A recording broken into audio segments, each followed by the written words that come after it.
చిత్తూరు జిల్లా కుప్పం నియోజకవర్గం శాంతిపురం మండలంలో తెలుగుదేశం పార్టీని అభిమానించే ఓ మహిళ తనకు ఎదురైన అవమానాన్ని తట్టుకుని ఆత్మగౌరవాన్ని చాటుకుంది.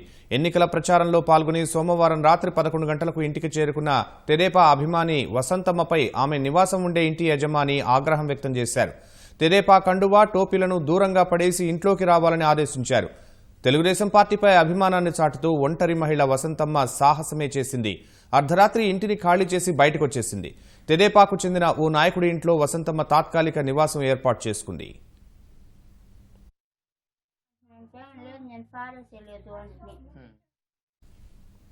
ఈ ఘటనకు సంబంధించిన మరింత సమాచారం మా ప్రతినిధి నారాయణప్ప అడిగి తెలుసుకున్నాం. నారాయణప్ప, చెప్పండి, తెలుగుదేశం పార్టీ అభిమానిపై ఇంటి యజమాని ఆగ్రహానికి కారణాలేంటి?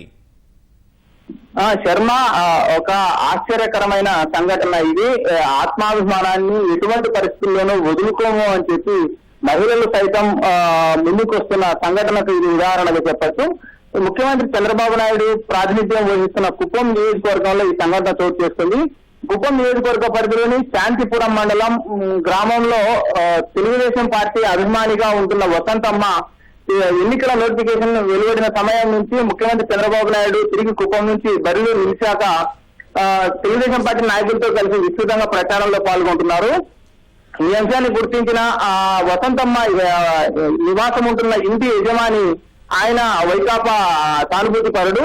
మా ఇంట్లో ఉంటూ మీరు తెలుగుదేశం పార్టీకి ప్రచారం చేయడం కానీ తెలుగుదేశం పార్టీకి ఓటు వేయాలని నిర్ణయించుకోవడం కానీ మంచిది కాదని ఈ అంశంపై పునరాలోచించాలని చెప్పి ఆయన గడిచిన కొన్ని రోజులుగా వసంతమ్మకు సూచిస్తున్నారు. కానీ ఏదో సాధారణంగా చెప్తున్న అంశం అని చెప్పి ఆమె పట్టించుకోకుండా యథాప్రకారం ఉదయం అయ్యేసరికి తిరిగి ఎన్నికల ప్రచారంలో పాల్గొనడం, రాత్రి అయ్యేసరికి ఇంటికి వెళ్ళడం. ఈ ఒంటరి మహిళ ప్రభుత్వం నుంచి లబ్ధి పొందుతున్నాను, అదేవిధంగా ముఖ్యమంత్రి చంద్రబాబు నాయుడు కుప్పం నియోజకవర్గానికి చేపట్టిన అభివృద్ధి కార్యక్రమాలతో నేను పూర్తిగా ఇదైపోయి తెలుగుదేశం పార్టీ అభిమానికి మారిపోయానని చెప్పి ఆమె ఇంటి యజమానికి చాలా సార్లు చెప్పారు. కానీ గడిచిన కొన్ని రోజులుగా ఇదే వాళ్ళిద్దరి మధ్య, ఇంటి యజమానికి వసంతమ్మ మధ్య కొన్ని రోజులుగా ఇదే అంశంపై వాగ్వాదం జరుగుతోంది. కానీ నిన్న సోమవారం రాత్రి మాత్రం పూర్తిగా ఇంటి యజమాని ఒక నిర్ణయానికి వచ్చి ఈమెను ఎటువంటి పరిస్థితుల్లోనూ వైకాపా సానుభూతి పరుగా మార్చాలనే ఉద్దేశంతో కఠిన నిర్ణయం తీసుకున్నారు. మీరు ప్రచారానికి వెళ్తున్న సమయంలో వేసుకున్న కండువా గానీ ఆ టోపీ గానీ బయట పడేసి మా ఇంట్లోకి రావాలి, అదేవిధంగా రేపటి నుంచి తెలుగుదేశం పార్టీకి సంబంధించి ప్రచారానికి వెళ్ళడానికి వీల్లేదని చెప్పి ఆయన కఠినంగా ప్రకటించడంతో ఆమె మీ ఇంట్లో నుంచి నేను ఖాళీ చేసి వెళ్ళిపోవడానికి ఆయన సిద్ధం, కానీ తెలుగుదేశం పార్టీ అభిమానిగా నేను అభిమానాన్ని వదులుకోలేను అని చెప్పి ఆమె తీవ్ర సాహసోపేత నిర్ణయం తీసుకున్నారని చెప్పొచ్చు. అర్ధరాత్రి 11 గంటల సమయంలో, అంటే రాత్రి 10 గంటల వరకు ఎన్నికల నిబంధనల మేరకు ప్రచారం నిర్వహించాల్సి ఉంటుంది. ఆ ప్రచారం అయిపోయిన తర్వాత ఆమె ఇంటికి వెళ్ళేసరికి 11 అయిపోయింది. ఆ 11 గంటల సమయంలోనే ఆమె సాహసోపేత నిర్ణయం తీసుకున్నారు. మీ ఇంట్లోకి నేను రాకపోయినా పర్వాలేదు కానీ తెలుగుదేశం పార్టీ మీద ఉన్న అభిమానాన్ని వదులుకోనని చెప్పి ఆమె పూర్తిగా ఆమె ఇంట్లోకి వెళ్ళకుండా, అంటే కండువా టోపీ కూడా తీస్తేనే ఇంట్లోకి రావాలని చెప్పి ఆమె కండువా టోపీ తీయకుండా బయటే ఉండి తెలిసిన వ్యక్తులను ఇంట్లోకి పంపించి ఆమె సంబంధించిన సామాగ్రిని అంతటినీ ఇంటి బయటకు తీసుకొచ్చుకుని ఇంటి బయటనే ఉండిపోయినారు. ఈ విషయం ఆ నోట ఈ నోట తెలుగుదేశం పార్టీ కార్యకర్తలకు అందరికీ తెలియడంతో పక్కనే సమీపంలో ఉన్న తెలుగుదేశం పార్టీ నాయకులు వచ్చి ఇంటి పక్కన ఉన్న మరో పెంకుటిల్లోకి ఆమెను తాత్కాలికంగా నివాసం ఉండేందుకు అక్కడ తరలించారు. ఈ సంఘటన మొత్తం అటు కుప్పం నియోజకవర్గంలోనే కాకుండా చిత్తూరు జిల్లా వ్యాప్తంగా తెలుగుదేశం పార్టీ కార్యకర్తల్లో విస్తృతంగా చర్చ జరిగింది. తెలుగుదేశం పార్టీ కార్యకర్తలు నిర్వహిస్తున్న ఈ సామాజిక మాధ్యమాల్లో కూడా విస్తృతంగా ప్రచారం అవడంతో ఈ అంశాన్ని చిత్తూరు జిల్లాలో పర్యటిస్తున్న ముఖ్యమంత్రి దృష్టికి కూడా ప్రముఖ నాయకులు తీసుకెళ్లినట్టు తెలిసింది. ఈ అంశంపై ఆమెతో నేరుగా మాట్లాడడానికి ముఖ్యమంత్రితో నేరుగా మాట్లాడించేందుకు తెలుగుదేశం పార్టీ కార్యకర్తలు నాయకులు ప్రయత్నిస్తున్నారు. మరోవైపు ఆమెకు వ్యక్తిగతంగా లబ్ధి చేకూర్చడానికి సొంత ఇల్లు నిర్మించడానికి కూడా ఓవైపు చర్యలు తీసుకున్నట్లు మనకు తెలుస్తుంది. ఈ అంశంపై మరికొద్ది సేపట్లో ముఖ్యమంత్రి నుంచి ఏ విధమైన స్పందన ఉంటుంది అనేది తెలిసేందుకు అవకాశం ఉంది. శర్మ, నారాయణప్ప, ఇంటి యజమాని ఎలా సమర్థించుకుంటున్నారు తన నిర్ణయాన్ని? అంటే ఇంటి యజమాని నేను వైకాపా సానుభూతి పరుణ్ణి నేను కాబట్టి మా ఇంట్లో ఉంటున్న వ్యక్తులు కూడా ఆ పార్టీకి ఓటు వేయమని అడగడం నా హక్కు అని చెప్పి ఆయన అభిప్రాయపడుతున్నారు.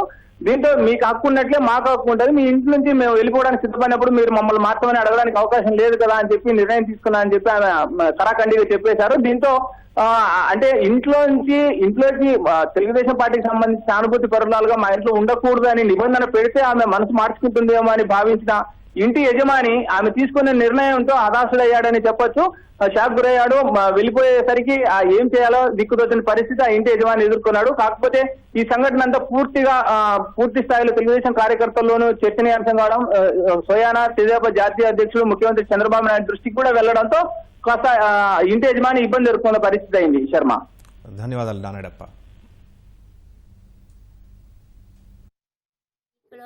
ఒక 2 hours పెట్టుకొని పోతుంది. పోయినప్పుడు వాళ్ళు పోవద్దని చెప్పారు. వినకుండా పోతి ఆడ పోయి ఆడ గుడి దాకా పోయి మళ్ళీ తిరుక్కొని వచ్చి వాళ్ళ ఇంటి దగ్గరికి పోతుంది. నేనుండే ఇంటి దగ్గర ఆ అమ్మ ఏమనేదంటే ఆ టోపీను ఆమె వేసుకుని టువాలు పీకి అక్కడ దూరంగా ఎత్తుకొని పోయి పారేసి ఇంట్లోకి పదా అనింది. లేదు నేను పారేసేయలేదు అంటే పారేసేయలేదంటే దాన్ని ఎత్తుకొని మా ఇంట్లోకి పోవద్దు అనింది. ఇంట్లో ఉండిపోతే పోయి ఇప్పుడే కాలేసేసుకొని నువ్వు మాకేం ఓటేసేదా, నువ్వు చాలా ఏండ్లు నీకే టీడీపీ పక్క ఉండేదని మాకు ముందు నాకు తెలుసు.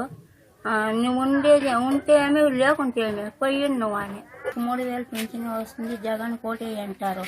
నేను వేసలేదు, నేను వేసే చంద్రబాబుకే, నేను ఉండేదే తెలుగుదేశం పక్క అంటే ఇట్లంతా చెప్తే నువ్వు ఎప్పుడో ఒక దీని ఇంట్లో ఉండేదాన్ని వాళ్ళందరితాకు వచ్చే వాళ్ళంతా కూడాను. నేనేమనుకో మనం ఉండేది బాడికి వీళ్ళు కాఫీ తాగేకొచ్చినా తాగేసిపోవాలా, వీళ్ళు ఇవంతా అడుగుతారే అని కూడా అనుకుంటా ఉంటుంది. నేను కొని పోయి నువ్వు అంటే అట్లా ఎత్తుకొని వచ్చేసి